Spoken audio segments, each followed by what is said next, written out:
श्री शिवाय नमस्तोभ्यम। श्री शिव महापुराण की कथा जो कि 40 गांव महाराष्ट्र में चल रही है, आज दूसरे दिवस की कथा भी समापन हो चुकी है। अगर किसी कारणवश आप कथा नहीं सुन पाए तो इस छोटे से वीडियो में आपको कथा की महत्वपूर्ण जानकारी, उपयोगी पत्र जानने को मिल जाएगा। तो आज गुरुजी ने जो 3 जगह शिव को स्पर्श करने को, शिवलिंग को स्पर्श करने का जो भी उपाय बताया वो भी आपके साथ शेयर करेंगे इस वीडियो में। तो जो 40 गांव महाराष्ट्र में कथा चल रही थी, चलिए चलते हैं कथा की तरफ।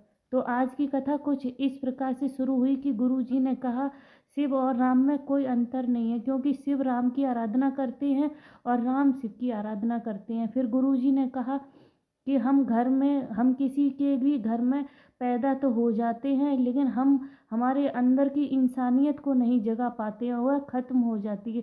अगर हमारे अंदर इंसानियत है, हम दूसरों का दुख देखकर दुखी होते हैं और उनको खुश देखकर खुश होते हैं, तो ही समझो कि हमारे अंदर अभी इंसानियत बाकी है। तभी नीलाबाई जी पत्र लेकर आई। उन्होंने कहा, जनवरी 2023 में मेरे पति की तबीयत खराब हो गई थी।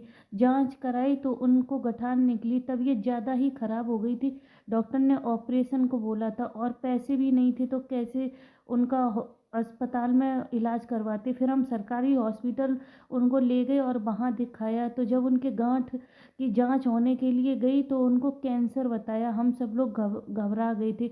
उसके बाद किसी ने हॉस्पिटल में, एक महिला थी, उसने कहा कि क्या आपने पशुपतिनाथ का व्रत किया है, तो वो करो, एक बार बाबा की कृपा से सब ठीक हो जाएगा। फिर हमने पशुपतिनाथ का व्रत किया। डॉक्टर ने तो इलाज को मना ही कर दिया था। फिर हम बाबा के भरोसे रहे और धीरे धीरे मेरे पति का कैंसर ठीक होने लगा। अब वो ठीक हैं।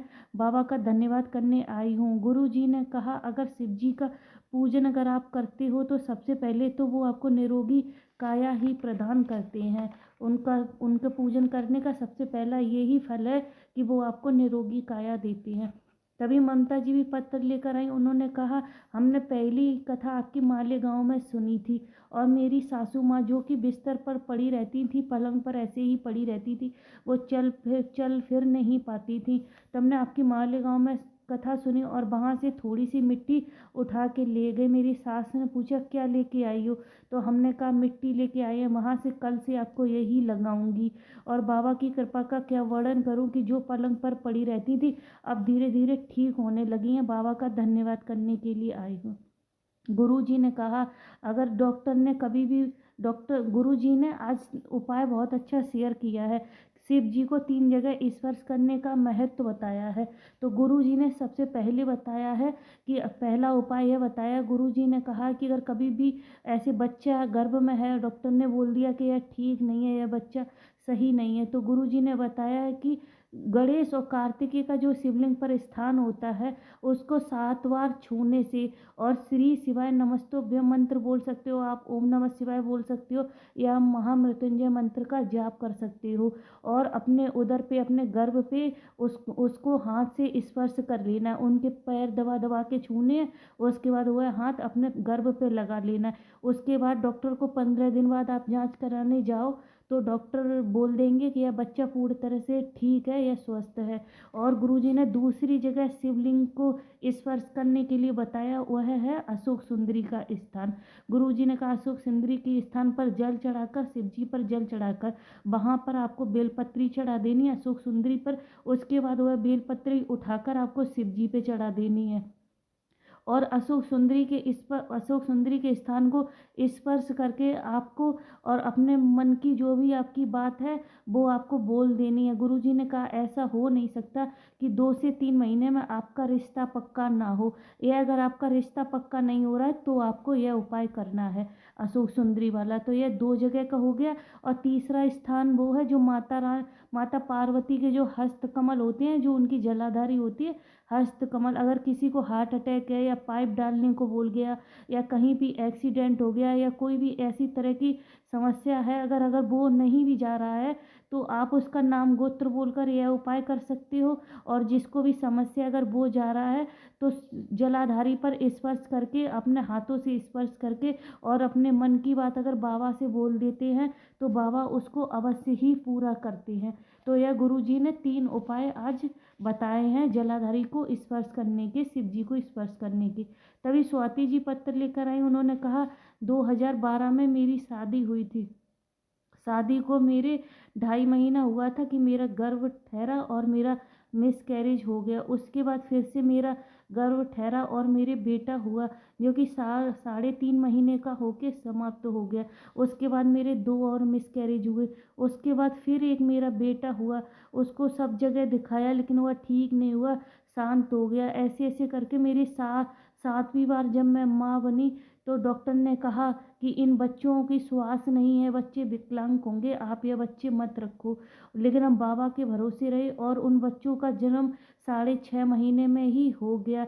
मैं रोती रहती थी। फिर मैंने कहा सियोर वाले कहते हैं कि शिव पर किया हुआ भरोसा कभी नहीं टूटता है। फिर हमने अपने घर वालों से कहा कि कोई बाबा से एक बेलपत्र लाकर मेरे बच्चों के पास रख दो।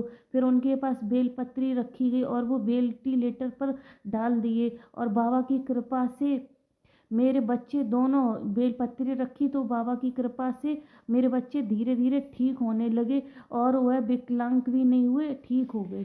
तो बाबा का धन्यवाद करने के लिए आई हूँ। तो एक पत्र और भी आया है जो कि मीना जी लेकर आई हैं। उन्होंने कहा मेरी 2 बेटियां हैं जो कि एक ही घर में है। मेरे बेटी के बेटे का लीवर खराब हो गया था।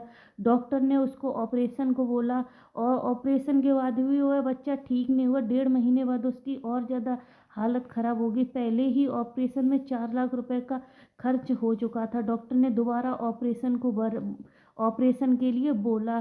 फिर हमने हॉस्पिटल से उसकी छुट्टी करा ली क्योंकि डॉक्टर ने 25 लाख का खर्चा बोला था। इतने तो पैसे थे नहीं, तो हम हॉस्पिटल से छुट्टी कराकर घर ले आए।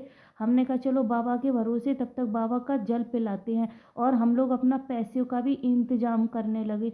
फिर सीहोर गए, सीहोर से रुद्राक्ष लेके आए और रुद्राक्ष का जल हम उसको देने लगे। उसके बाद जब हमने पैसों का इंतजाम कर लिया और डॉक्टर के पास हम ऑपरेशन के लिए लेके गए तो डॉक्टर ने उसकी जांच की।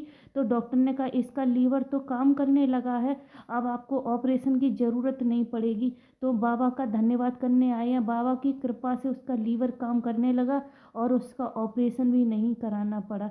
इसी के साथ साथ आज की कथा विश्राम लेती है। अगर कहने सुनने में, अगर बोलने में कोई भी त्रुटि हुई हो तो उसके लिए क्षमा चाहते हैं। मिलते हैं कल नई कथा में। तब तक श्री शिवाय नमस्तुभ्यम। हर हर महादेव। शिव पर एक लोटा जल अवश्य समर्पित करते रहिए। मिलते हैं कल नई कथा के साथ। तब तक हर हर महादेव।